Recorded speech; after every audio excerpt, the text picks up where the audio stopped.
The people who are messing us here, Bwana DCC, ni our serial thieves, and we know them. We know them. They are in security by themselves. Wale wanaleta shida hapa Kasipul, si watu ya Kasipul. Wengine wanatoka Migori, wengine wanatoka Kisumu, wanakodeshwa kukuja.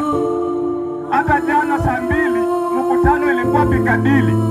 Former MCA moja hapa na mtu anaitwa Ongati alisema wanangoja mkutano ile nitakuwa plain police from outside Kasipul iwekwe, and that's why I want to speak. Iwekwe alafu youth iwe hired from Kisumu wakuje waanza kulete chaos ndio nipigwe risasi.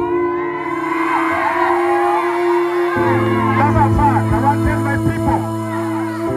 Nyinyi ukisikia nimewawa, nimesema. Na siku hiyo nikiwawa, Kasipul itakuwa tena.